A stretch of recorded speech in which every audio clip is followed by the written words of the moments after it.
Hello, and thank you for joining us. This is the Miro Consulting webinar on Java licensing, subscriptions, and audits. We are going to begin the presentation in about 1 minute. We are just going to give everyone a chance to log in. You know how it goes with these online meeting softwares. You go to log in and it decides that this is the time you need to update, or you need to restart, or you need to get your earphones correct, because it's going to pick any earphones or speaker you want besides the one you want. So again, we're going to begin in just about 30 seconds.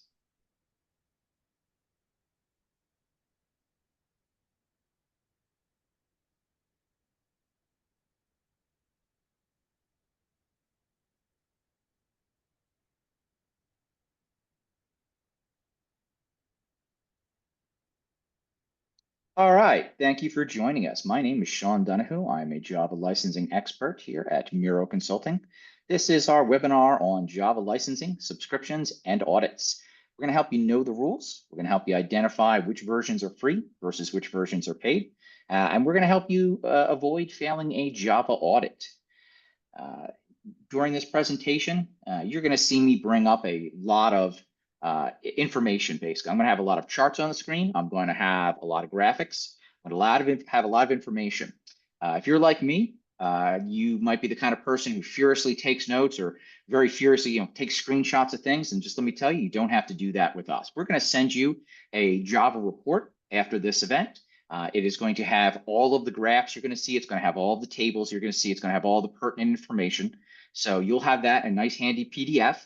And if you or your colleagues who maybe couldn't make it would like to review this event, we're going to be posting this online. It'll probably go up at the end of today or tomorrow. We'll send you a link to that video and you can review it as your time allows. So let's get started. And I'm going to start off right after my agenda here. I'm going to tell you what is brand new as of 2025.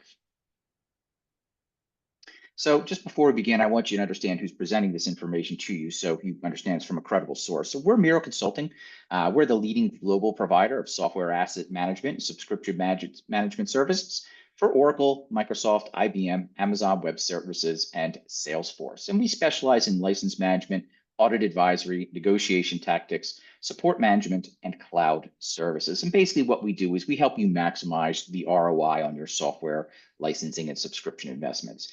And the best thing about working with Miro is that we have a performance guarantee. And that basically says that the amount of money we save you will be more than the fees you pay. So there's no risk in working with us on any particular project. And we have worked with dozens at this point, probably over 100 of clients who use Java. We've helped them negotiate what is the best options for them, whether it is use a paid version, use a free version, use a Java alternative. We'll get into that and tell you all what your options are in this presentation. So today we're going to go over the changes to Java that have happened in 2024 and 2025, and I'll cover a few things before that that are relevant to the discussion. We're going to talk about which versions are paid and which are free. We're going to talk about which licensing agreements those versions fall under for my legal teams out there who've joined the event. We're going to talk to you about what a Java sales inquiry is. Definitely not an audit, just a sales inquiry. We're going to talk about upgrading Java and how it may happen when you don't want it to happen. And we're going to give you some takeaways on what you should do next. So just so you know, Oracle is continuing to audit both its clients and non-clients for Java. And what I mean by that is it's auditing its clients who have other Oracle software, but it is also auditing clients who do not have any paid Oracle software. It is calling those people up and saying, hey, we see you're using Java and you owe us money. We're going to tell you how they find that out. And we're going to tell you how to avoid that if that's something that you're not looking to use a paid version of Java. We estimate 25% of Oracle's customers have been audited so far. So if you are an Oracle customer, even if you're not, it's not a matter of if, it's a matter of when. And like I said, we've helped dozens at this point, probably over 100 clients negotiate their Java. And let me tell you what's brand new as of today. We have seen a new situation involving Oracle Java pop-up windows. And when I say a pop-up window, this is something your end user is going to see. So we all know that Java will, and many other programs will pop up windows that ask for the user to update. Well, Java has a newer version And this has actually been around since 2019, but all of a sudden we've seen it pop up a lot, whereas it used to only pop up frequently. Now they seem to make it happen a lot more often. And what I've got in front of you is two different versions. One's the Windows version, one's the Mac version. This window and this pop-up have a few different forms and they'll say similar things. So if you look at the Windows version on the left, I want you to look at those two bottom buttons that you can see there. It says update and remove. Well, your average user was going to be pretty hesitant to remove something like that.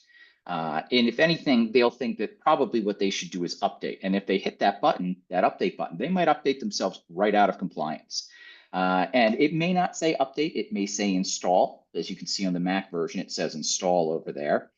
It can say either. And it also may or may not give a warning as to what that update really means. So you can see here that the Mac version on the right really does actually try to warn the user that, hey, this is paid software. You need a commercial license to use this if you're a commercial vendor. However, the one on the left, the Windows version, it doesn't give any real, it doesn't give you any, it doesn't give you any of that information. It doesn't say anything about that. So both these versions have popped up in the wild. You can see the version on the right is for Java 8, which is still many places out there. If you're thinking to yourself, oh my God, who still uses Java 8? It's still a very frequently found one that we find. A lot of software that comes prepackaged with Java still has 8. Meanwhile, it may not have any of that information. So the average user might think they have to update or install because that's the better option. I can tell you right now, if you run into this in the wild, just click that little X button or instruct your users to click that little X. It's on the left up on the Mac, it's on the right on the Windows one. They don't have to. They can just close this window and not choose either option.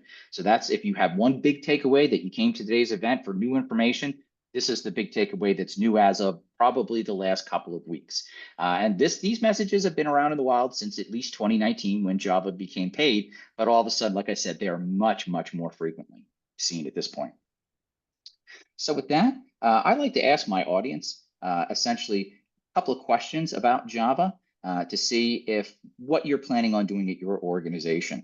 And what I'm going to do here is right after this event, we're putting together a whole survey that we've been doing for a long time now of all the people who have answered this question. And what I'm going to do is anybody who answers my question, I will send you the results. So you get to know what your peers are doing. You get to know what other organizations, what they're doing around Java. So you can sort of understand where you fit into things. Is your plan reasonable? Is it not reasonable? So if you want to just, give me your answer, I'll give you another couple of seconds to answer one of the choices. Like I said, after the event here, we will send you a compiled report of what everybody else in your, not necessarily your industry, but everybody else in the same position as you who is trying to say, hey, what's going on with Java? What do I need to do? Where should I be? Where should my organization be?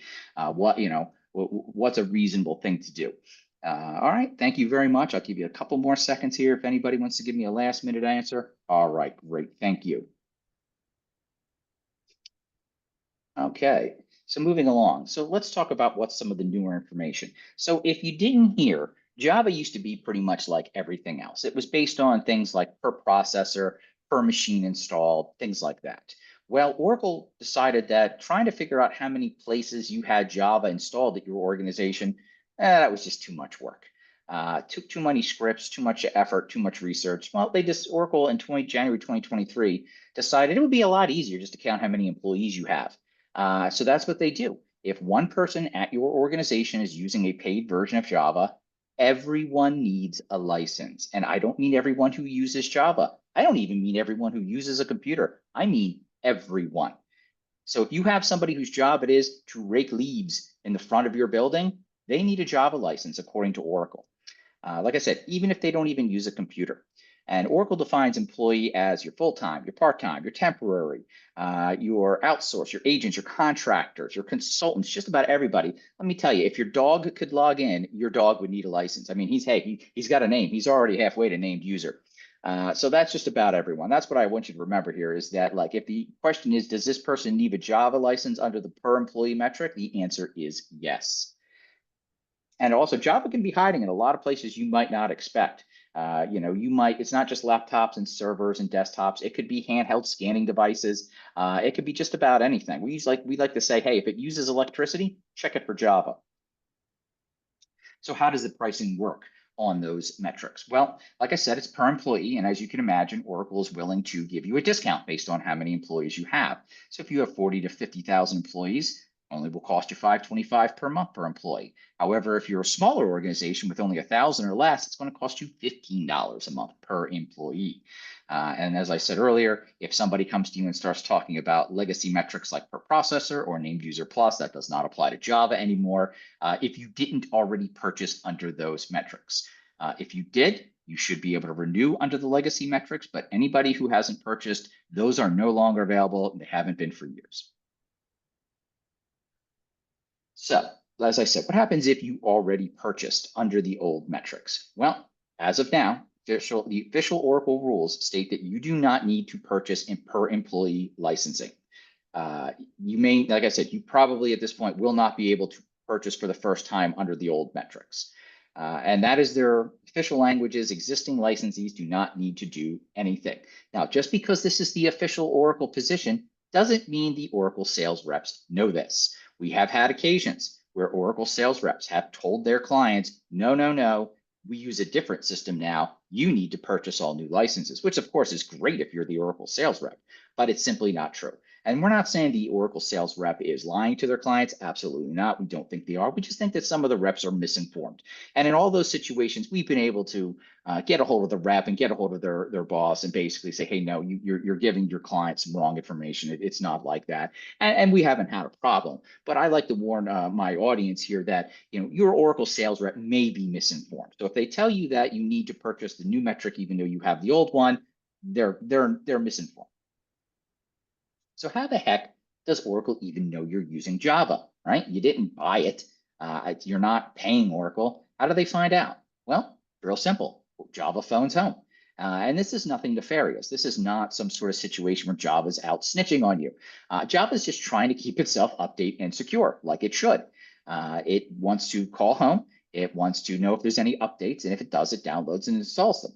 Like security patches. It's one of the reasons you might use paid version of Java. Your cybersecurity team may insist you use the paid version because of the security updates, because it gets patched for security problems as soon as they find them. It's called critical patch updates, if you're wondering what the name of that is. And it's to differentiate itself from other versions of Java, other not Oracle versions, but the non-Oracle versions of Java that were created after it went paid. Some of them, in fact, most of them do not do critical patch updates. They only do it once a month. They just save them all for once a month and push it out then. So this is sort of the call home feature of Java. And like I said, when it calls up Oracle servers, it registers an IP address of where it's sitting. And all Oracle has to do is do a reverse lookup of that IP address. And if that leads back to your organization, well, they just found out that somebody's using Java there, which means everybody needs a license. And that's how they track people down. Like I said, nothing nefarious. And if you are looking to turn that off, if you've decided that, hey, I'm going to manage that for my organization myself by hand, I'm going to decide what updates to do from a global perspective, we can tell you how to turn that off in a safe and secure way. Contact us after the event. We'd be happy to show you. Now, let's get into which versions of Java require a license and which do not. And it's actually very complicated. Again, I'll send you all this information afterward. But it really depends on which version of Java you have and then which update of that version. So basically, the earliest, oldest Java installs you might see in the wild are 4, 5, 6, and 7. 4 still exists, apparently. I'll show you what that is as well, but 5, 6, 7, 8 are pretty much the only legacy Javas that you'll see. After that, we're going all the way up to 24 at this point.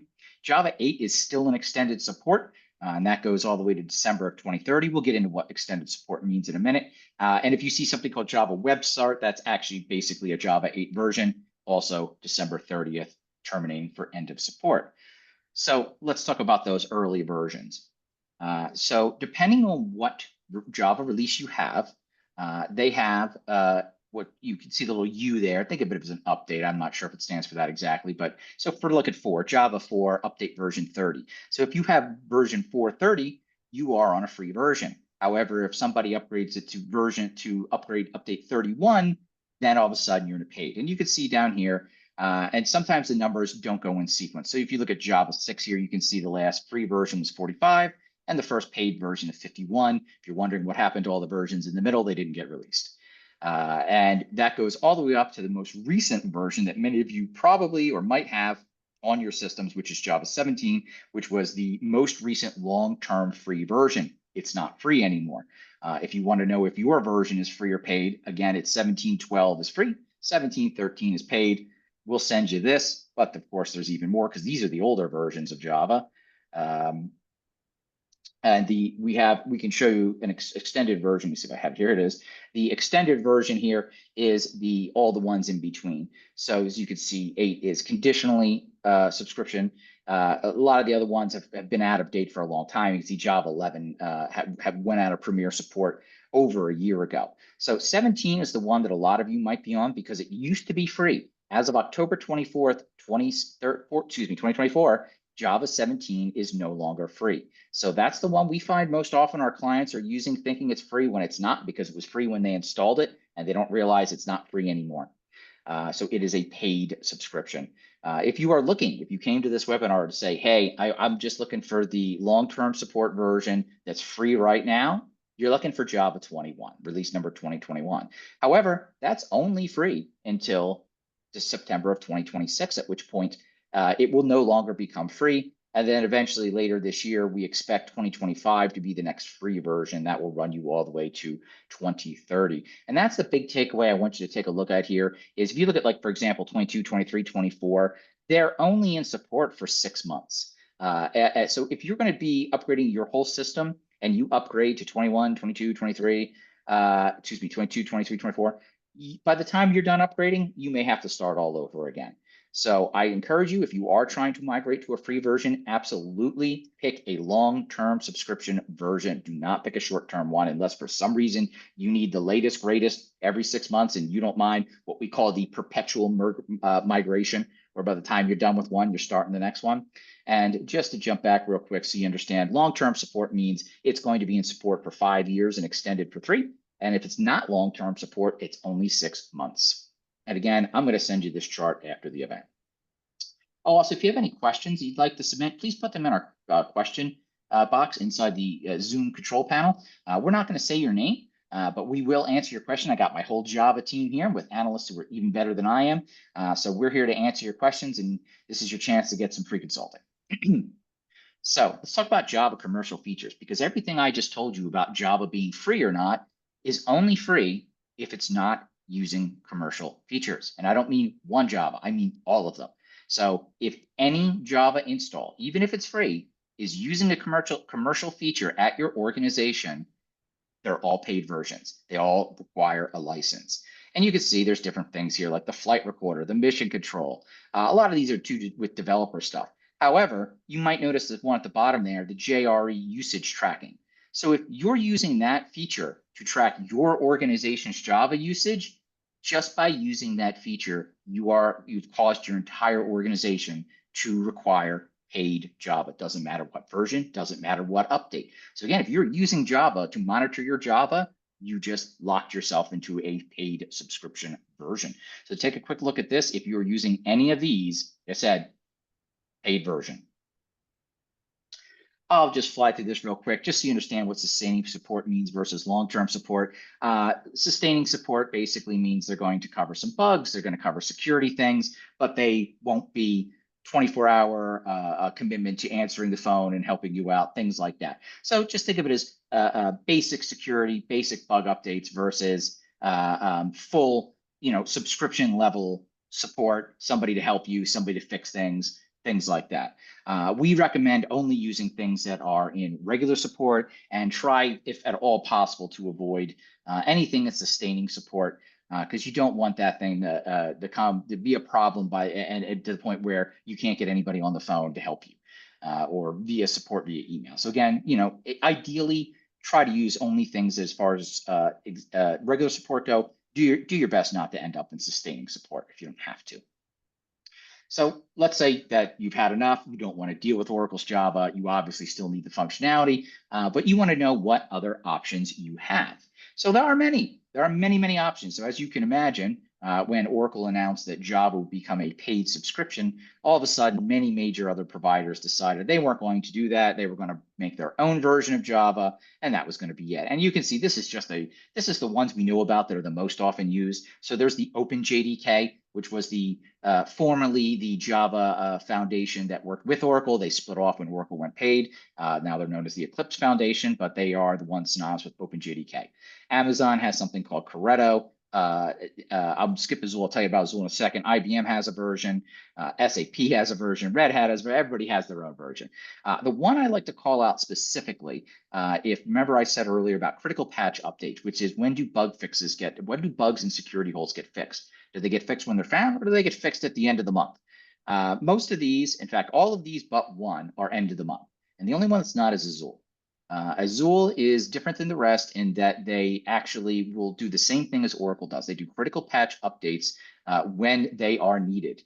They fix security holes when they are needed. This is a big deal for a lot of organizations, and unfortunately, we find out that a lot of them don't realize it until they're already through the process.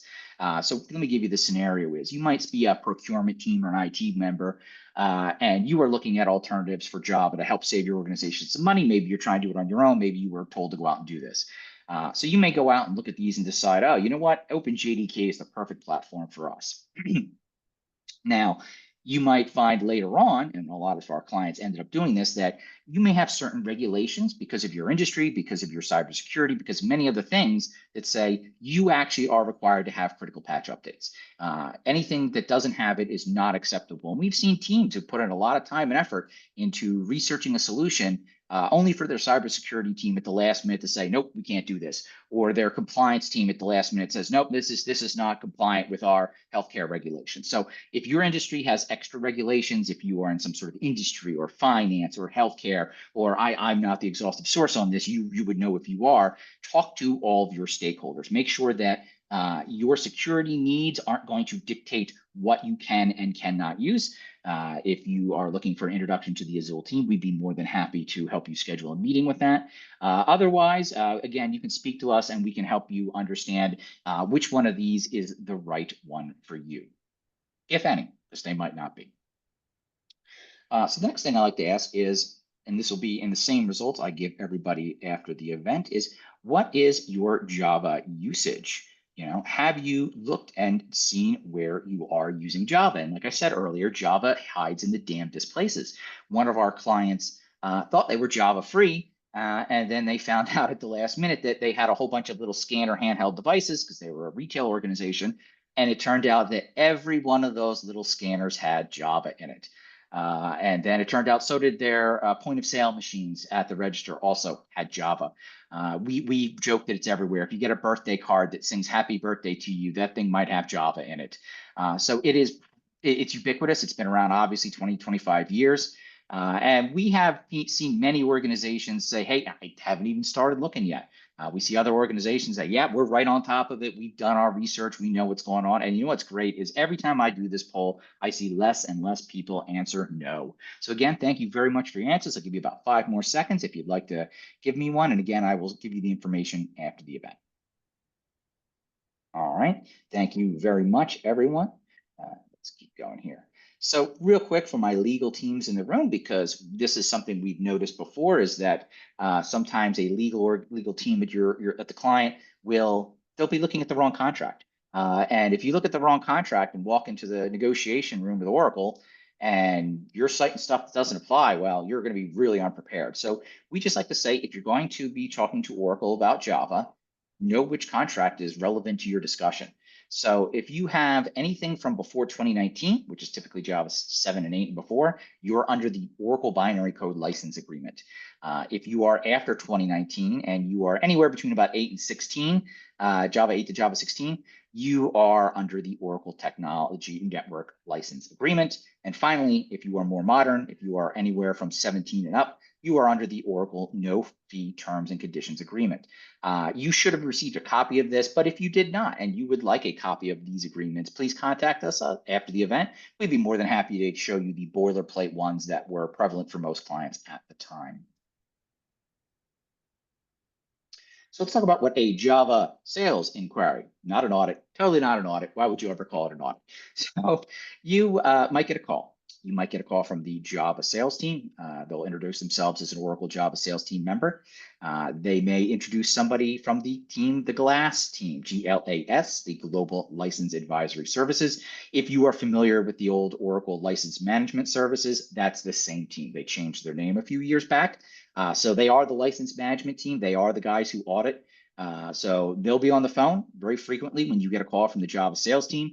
That call will sound something like it used to be. They'd ask you about how many processors and workstations you have. Now they just ask you how many employees you have. And I can tell you, they already know. They already have a very good guess of how many employees you have. You know, for data brokers are out there selling information on your company. It's trivial to have a service that can tell you what's the base employee count for any organization. So they're just looking to see how updated it is. Because let me tell you, they've already got it in their forecast. They've already got what they need. They've got proof you were using it. They've got proof that you were that you don't have a subscription, and they know how many employees you have. So they have a rough guess on how much money they think they owe you owe them right from the start. So you might ask yourself, you know, if you've worked on this, can your users upgrade their own Java version? Because if they can, they can update themselves right out of compliance. And what we recommend if you find yourself in a situation like this is don't negotiate without help. You know, these Oracle sales teams, they do this all day, every day. They've done it hundreds of times. If it's going to be your first time or your second time doing this, you're at a great disadvantage. You really should get expert help. If not from someone like us, we'd love to help you, but some qualified expert. So real quick, this is where the rubber really hits the road here. If your plan was very simple, you were going to wait and see, you were going to not purchase Java, you were going to not migrate, you were going to not get a free version. You were just going to wait and you're going to say, hey, you know what? Oracle's going to eventually call me. And when they do, I'm just going to buy a one-year subscription, take that time to get rid of Java, and then I'll be good to go. Well, if that's your plan, that's not going to work. Let me tell you why that's not going to work. Because what happens is Oracle doesn't just say, okay, we're going to give you a Java license, sell you a go forward Java license. No, no, no, no. They've got evidence that you've been using it for years now. So if they're going to come to you and say, oh, okay, you want a 1-year subscription? Well, we're going to sell you that, but we're also going to sell you 4 years of back usage. And sometimes more. It can go all the way back to 2019 at this point. We typically see Oracle looking to get 3 to 5 years of back usage, but you'll have a 1-year subscription cost, but it's going to cost you 5 years worth of subscription. So if you're, like I said, if your whole plan was to sign a 1-year go forward contract to be done with it, that's not going to work. That's not on offer. If you sign a 3-year contract, they'll discount your back usage fees about 50%. Depends on how well you work with them and how well you negotiate. And if you're willing to sign a 5-year going forward agreement, they're very generous. They won't charge you any back fees. So again, there is no 1-year going forward contract. So if you are thought about that, you need a different plan. You need a different plan fast. So the last thing I'd like to ask as part of my event here is, have you been audited by Oracle? It could be a Java audit. It could be a regular Oracle audit. We typically say Oracle tends to audit its clients about every 3 to 5 years. And then in certain circumstances where Oracle will, if you're certifying a ULA, you just certified your ULA, and Oracle wants to make sure that you are telling the truth when you did your certification, and make sure you are not using products you're not supposed to use, you're not using features you're not supposed to use, because keep in mind, something as small as checking a box can put you out of compliance. Some of us, it's a brand new thing. They've never heard of being audited by a vendor. Some of us have been around for a long time and we've been through the trenches and we know what it looks like out there. So again, I'll give you another couple seconds to see if anyone has a last minute answer they'd like to give. Anyway, thank you very much. Greatly appreciate your answers. Again, we'll send this around after. So what are your conclusions what are your takeaways from this event? Well, you have Java installed, almost certainly somewhere, unless you are extremely vigilant. And when it comes to your installation, upgrade, usage policies, Java is a sneaky little thing, and it tends to be everywhere. It's a little bit harder to avoid than COVID. So if you have checked everywhere, check again. It is, like I said, ubiquitous. And if you are not actively blocking it from being a paid subscription by blocking updates, by blocking downloads, it's going to find its way into your system. There's different versions of Java. There's long-term and not long-term support. So if you are migrating to a free version of Java, make sure you're migrating to a long-term support one so you don't have to start over again as soon as you started. There are many alternatives to Oracle Java. Some are free, some are supported, some are not. So if Java functionality is important and security is important and things like that, if this is a mission critical, don't get a version of Java that has nobody to call. So if you don't want to get an answering machine that says leave a message or have a please use this form to send in your concerns, thank you, no reply email, we'll talk to you in a week. So if that's mission critical for you, make sure you have a Java that comes with some sort of support. There are different agreements they fall under. Don't look at the wrong one. You might be very confused and Oracle will laugh you out of the room because you're citing the wrong contract.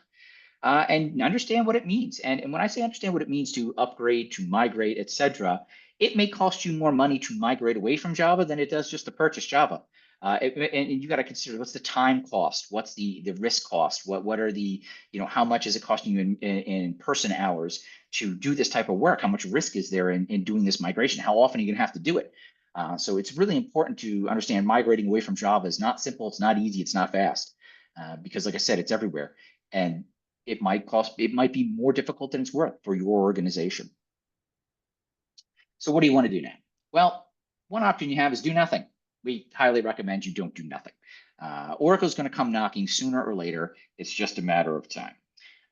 Know which Java you have, know where it is, know what version it is. Know your settings, know if your users can update themselves right out of compliance, because we've all had that user. We've all know that user who will say yes to anything. They will hit yes to anything, install to anything, just go, go, go, yes, yes, yes, I have a job to do. We all have them. That guy will update you right out of compliance. You should know what alternatives you have. And frankly, finally, lastly, you should get expert help. Like I said, we'd love it if it was us, but if it's not, it should be somebody who's qualified to help you figure out what you've got, where you've got it, what your options are. With that, I'm going to leave it open to the floor for questions, and I'm going to start us off here with the first question that we get. And we actually get this question with pretty much all of our events, and that is, if I have Oracle Java, if my Oracle Java came as part of an Oracle product, do I still does it count? Does it qualify for needing a Java license subscription separately? The answer is no. So if you have a Java product like ERP or something like that, and it came with Java bundled, you don't need Java just to use with that specific program. That doesn't mean it counts as a Java license for everything else. If you use Java for other things, you do need a Java license. If that's all you're using it for, which is pretty unusual, then you technically do not. So that's one of the most frequently asked questions we get. I'll give it another second to see if anyone else. We had a couple questions that came in during our registration period, and I can tell you they were a little bit too along the lines of it depends. It depends on sort of your current situation. If you are one of those people, please feel free to ask the question. We will call you after the event, and we will discuss what your particular situation is. With that, I don't have any more questions. I'll give it another second. You could still ask if you'd like. Here's your chance for some free consulting. But otherwise, this concludes our event. If you would like to contact us to learn more, such as how to turn off Java's phone home, or which version is right for you, or how to find it, all those things, you can find us online, miroconsulting.com. You can email us at info@miroconsulting, or you can call us at 732-738-8511, extension 1208. This concludes today's event. And again, I will send you all this information afterward, including a link to the video. Thank you very much for giving me your time. Have a great day.